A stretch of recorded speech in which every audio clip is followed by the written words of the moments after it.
Good morning class. आज हम पढ़ेंगे विराम चिन्ह। क्या पढ़ेंगे? विराम चिन्ह। विराम का अर्थ है, सबसे पहले देखते कि विराम का क्या अर्थ है। विराम का अर्थ है रुकना या ठहरना। विराम का क्या अर्थ है? रुकना या ठहरना। हम अपने भावों को प्रकट या व्यक्त करने के लिए भाषा में बोलते अथवा लिखते समय कुछ स्थानों पर रुकते हैं। यानी कि हम अपने भावों को प्रकट करते समय या व्यक्त करने के लिए भाषा में बोलते समय अथवा लिखते समय कुछ स्थानों पर रुकते हैं। अगर हम अपनी बात को बिना रुके कहेंगे तो सुनने वाले को समझ में नहीं आएगा। कई बार अर्थ का अनर्थ भी हो जाता है।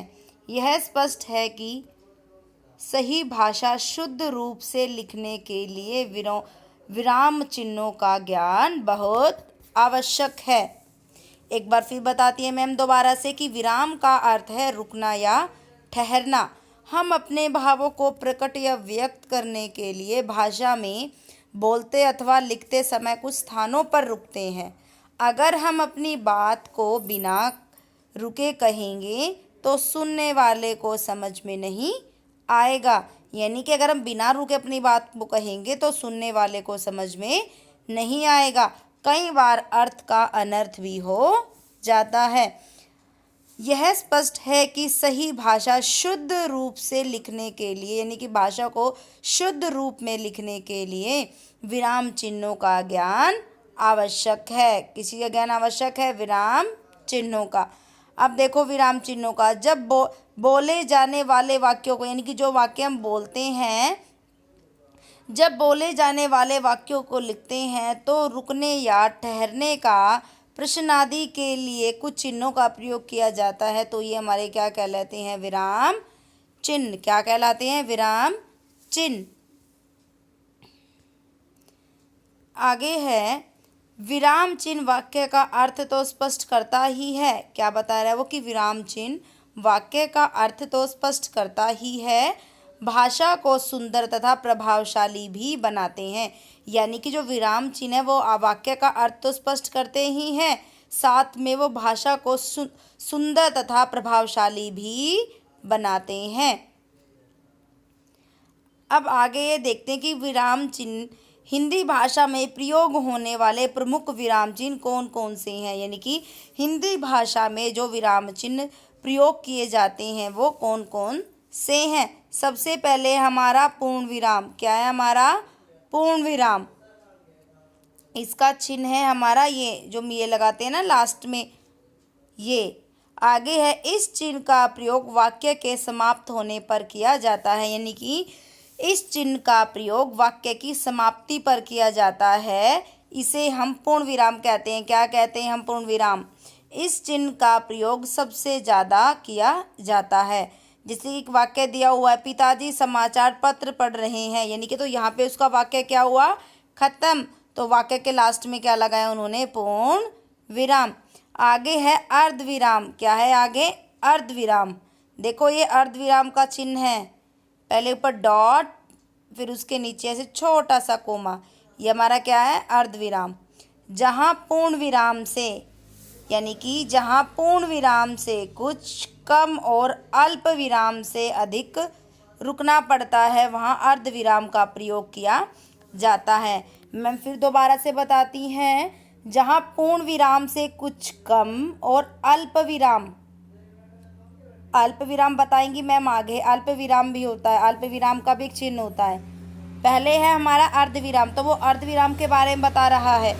जहाँ पूर्ण विराम से कुछ कम और अल्प विराम से कुछ अधिक रुकना पड़ता है वहाँ अर्ध विराम का प्रयोग किया जाता है। यानी कि अर्ध विराम चिन्ह का प्रयोग किया जाता है।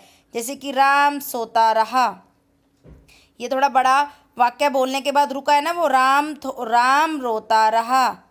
उसके बाद उसने आगे पूरा किया है वाक्य, उसे दया न आई, यानी कि पहले वो यहाँ तक बोल के रुका है। राम रोता रहा, उसे दया न आई। अब देखते हैं आगे अल्प विराम। क्या है आगे? अल्प विराम। अब मैंने पहले पढ़ा था अर्ध विराम, अब है हमारा अल्प विराम। अल्प का मतलब होता है थोड़ा। क्या होता है अल्प का मतलब? थोड़ा। ये हमारा अल्प विराम का चिन्ह है जिसको हम कोमा भी बोलते हैं। अल्प विराम चिन्ह वाक्य में थोड़े समय रुकने का संकेत देता है। यानी कि अल्प विराम चिन्ह वाक्य में थोड़ा समय रुकने का संकेत देने के लिए प्रयोग किया जाता है। जैसे कि शेखर, राखी और रोहन उपवन में खेल रहे थे। वो शेखर के बाद थोड़ा सा रुका ना, जैसे कि शेखर, राखी और रोहन उपवन में खेल रहे थे। आगे है योजक चिन्ह। क्या है आगे हमारा? योजक चिन्ह, यानी कि उसको हम हाइफन भी बोलते हैं। क्या बोलते हैं? हाइफन। योजक चिन्ह दो शब्दों को बीच से जोड़ने का काम करता है। ये होता है हमारा योजक चिन्ह। देखो इसका निशान ये है।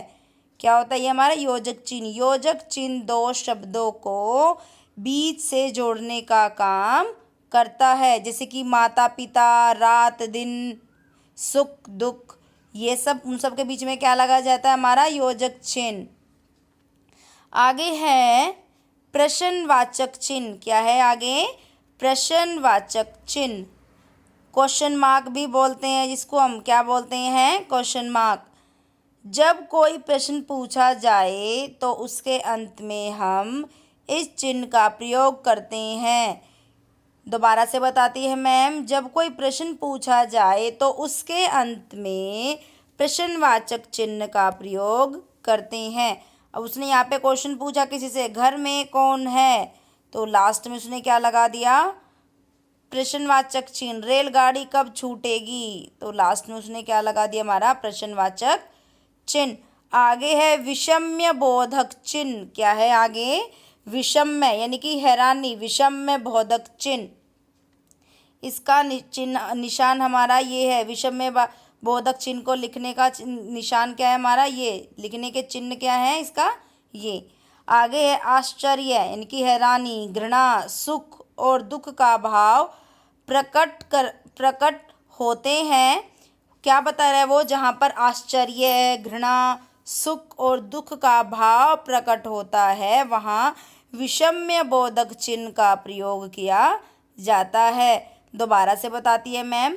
आश्चर्य, घृणा, सुख और दुख का भाव प्रकट होता है। जहाँ पर आश्चर्य, घृणा, सुख और दुख का भाव प्रकट होता है वहाँ पर विषम्य आदि बोधक चिन्हों का प्रयोग किया जाता है। जैसे कि यहाँ पे दिया हुआ है, अरे तुम कब आए? यानी कि अरे, ये किसको? उसको देखकर आश्चर्य हुआ, उसको हैरानी हुई, तो उसने क्या लगा दिया यहाँ पर? विषम्य बोधक चिन्ह, यानी कि अरे तुम कब आए। आगे है वाह कितना सुंदर उपवन है। वाह कितना सुंदर उपवन है। तो यहाँ पर भी उसने क्या लगा दिया? विषम्य बोधक चिन्ह। Okay class, bye.